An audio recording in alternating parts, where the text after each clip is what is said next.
Hello to everybody and good evening to all of you. कैसे हैं आप लोग? आई होप सो सब बढ़िया होंगे।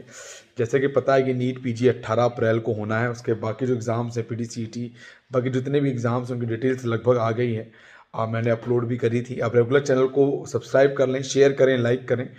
नीट पीजी से रिलेटेड एग्जामिनेशन से लेके काउंसलिंग के एंड तक पूरी information day by day basis पे हम अपलोड करते रहेंगे टाइम टू टाइम। आज हम डिस्कस करेंगे नीट पीजी के सिलेबस के बारे में, जो कि बहुत इंपॉर्टेंट सिलेबस है कि किस टॉपिक से कितने मार्क्स का क्वेश्चन कवर होना है और किस सब्जेक्ट को लेने, यानी कि किस ब्रांच को लेने के लिए कितने नंबर चाहिए होंगे 1200 में से, जिससे गवर्नमेंट कॉलेज मिल सकता है मिनिमम बेसिस पे, चाहे वो स्टेट हो चाहे वो गवर्नमेंट ऑल इंडिया कोटा हो। प्राइवेट और डीम्ड की बात हम नहीं कर रहे हैं, ये लगभग इस सिनेरियो के आसपास की बात है जो मैं आपसे अभी करूंगा और हम आपसे डिस्कस करेंगे। अगर हम पहले सिलेबस की बात करें तो एनाटॉमी लगभग 68 मार्क्स से एनाटॉमी से आता है, लगभग उसको पता होगा आप लोगों को। तो आपको इस पर कहीं ना कहीं कंसंट्रेट करना जरूरी है। हाई स्कोरिंग जो सब्जेक्ट्स होंगे उन पे ज़्यादा ध्यान देना जरूरी है। साइकोलॉजी पे भी लगभग 68 मार्क्स कवर होते हैं, बायोकेमिस्ट्री 64 और पैथोलॉजी में 100 मार्क्स। पैथोलॉजी बहुत ज़्यादा कंसंट्रेटेड करेंगे तो हाई स्कोरिंग हो सकता है पैथोलॉजी, और इस पर हाई स्कोरिंग रहता भी है कहीं ना कहीं। फार्माकोलॉजी 80 मार्क्स कवर करती है, माइक्रोबायोलॉजी भी 80 मार्क्स कवर करती है, फॉरेंसिक मेडिसिन 40 मार्क्स कवर करती है और social and preventive medicine 100 marks cover करती है। जनरल मेडिसिन और डर्मेटोलॉजी और जो साइकेट्री है ये 180 मार्क्स करती है। इस पर ज़्यादा ध्यान देना जरूरी है। अब लगभग जिन्हें तैयारी करनी थी वो कर चुके, अब रिवीजन का वक्त है, क्योंकि लगभग एग्जामिनेशन को कुल 2.5 महीना बचा हुआ है एग्जामिनेशन होने के लिए। 18 अप्रैल को एग्जामिनेशन है, तो रिवीजन है, जो इंपॉर्टेंट टॉपिक्स हैं, बड़े टॉपिक्स उनको कवर करने का टाइम आ गया है। उनके प्रैक्टिस पेपर्स हो गए, इंपॉर्टेंट नोट्स हो गए, इंपॉर्टेंट टॉपिक्स को कवर करना हो गया, शॉर्ट लिस्टेड क्वेश्चंस हो गए उनको करना। बहुत सारी कोचिंग्स हैं, बहुत सारी ऑनलाइन ऐप्स हैं, बहुत सारी बुक्स हैं, बहुत सारे पर्सनल नोट्स होते हैं जिनसे आप रेफर करेंगे तो कहीं ना कहीं मैच आउट कर सकते हैं।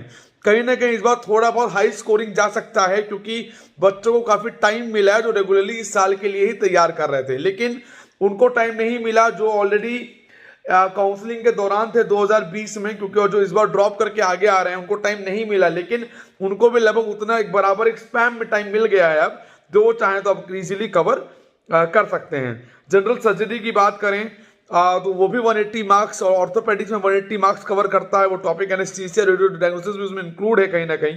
ऑब्स गायनी 120 मार्क्स को कवर करता है। पीडियाट्रिक्स से 40 मार्क्स, ईएनटी से 40 मार्क्स और ऑप्थेल्मोलॉजी से 40 मार्क्स। नीट पीजी का जो सिलेबस है ये लगभग पर्सनली, मतलब मैं आपको जो बता रहा हूँ वो टॉपिक वाइज बता रहा हूँ, नहीं तो इसको एक्सप्लेन करने के बहुत सारे और तरीके भी हैं। लगभग 1200 मार्क्स का टोटल होता है। तो आप ये शॉर्टलिस्ट कर लें कि किस में आपको कैसे कवर करना है, किस टॉपिक पे ज़्यादा ध्यान देना है या नहीं देना है, कि ऐसा ना हो कि छोटे टॉपिक पे आप ज़्यादा ध्यान दे रहे हो और पता चला कि वो उतना हाई स्कोरिंग भी नहीं है और आपको दिक्कत हो। डिस्ट्रीब्यूशन के साथ चलें और ये पता होना बहुत ज़रूरी है कि हमें कौन सी ब्रांच लेनी है, उस ब्रांच का क्या रेशो रहेगा और वो ब्रांच कितने नंबरों पे मिल सकती है। तो अगर मैं बात करूं, रेडियोलॉजी बहुत इमर्जिंग ब्रांच है पीजी के लिए। 785 टू 790 मार्क्स अगर आपके आते हैं नीट पीजी के एग्जामिनेशन में, तो ये ब्रांच आपको गवर्नमेंट कॉलेज में मिल जानी चाहिए टिल मॉपअप और टिल राउंड 2। डर्मेटोलॉजी 780 से 788 मार्क्स के बीच आते हैं तो डर्मेट भी आपको मिल जानी चाहिए। पीडियाट्रिक्स 730 टू 740 आते हैं तो मिल जानी चाहिए। मेडिसिन 735 टू 745 आते हैं तो भी मिल जानी चाहिए। ऑब्स गायनी 690 टू 700 आते हैं तो मिल जानी चाहिए। TB and chest 700 to 710 marks अगर आपके आते हैं तो टीबी एंड चेस्ट मिल जानी चाहिए। ऑप्थेल्मोलॉजी 670 टू 680 मार्क्स अगर आपके आते हैं तो भी मिल जानी चाहिए।